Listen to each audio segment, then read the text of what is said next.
মসজিদে একাগ্রতার সাথে ফজরের নামাজ আদায় করছিলেন মুসল্লিরা। হঠাৎ পেছন থেকে এক যুবক হাতে কুড়াল ও বিষাক্ত স্প্রে নিয়ে প্রবেশ করে। কিছু বুঝে ওঠার আগেই সে নামাজরত মুসল্লিদের উপর স্প্রে ছিটাতে শুরু করে। তবে মুহূর্তের মধ্যেই নিজেদের জীবনের ঝুঁকি নিয়ে কয়েকজন মুসল্লি তার উপর ঝাঁপিয়ে পড়েন।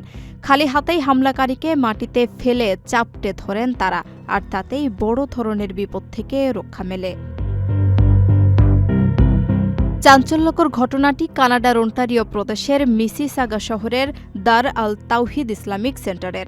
পুলিশ ও স্থানীয় সূত্র জানায়, ফজরের নামাজের সময় যখন ওই অতর্কিত হামলা চালানো হয়, তখন উপস্থিত মুসল্লিরা অসীম সাহসিকতার পরিচয় দিয়ে হামলাকারীকে আটকে রাখেন। খবর পেয়ে দ্রুত পুলিশ ঘটনাস্থলে পৌঁছে তাকে গ্রেপ্তার করে।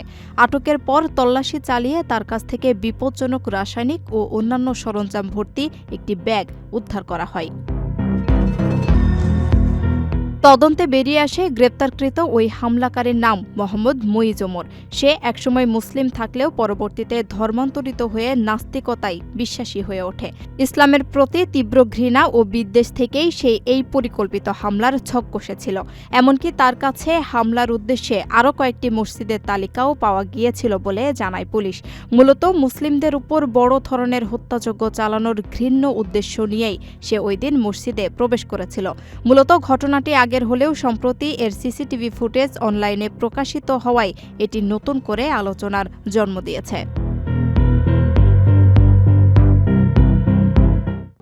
প্রবাসীদের জন্য নির্মাণ হচ্ছে দেশের প্রথম স্মার্ট সিটি, যেখানে থাকছে স্কুল, মসজিদ, হাসপাতাল, সুইমিং পুল, হেলিপ্যাড, পাঠাগার, জিম, সুপারমার্কেট, শিশু পার্ক সহ সকল নাগরিক সুবিধা। মাত্র ৩০ লাখ টাকা বিনিয়োগে মিলছে আকর্ষণীয় ফ্ল্যাট। প্লাটিনাম ইনভেস্টরদের জন্য ঢাকা বিমানবন্দরে ভিআইপি প্রোটোকল সুবিধা। বিস্তারিত জানতে যোগাযোগ করুন স্ক্রিনে দেয়া হোয়াটসঅ্যাপ অথবা ইমো নাম্বারে।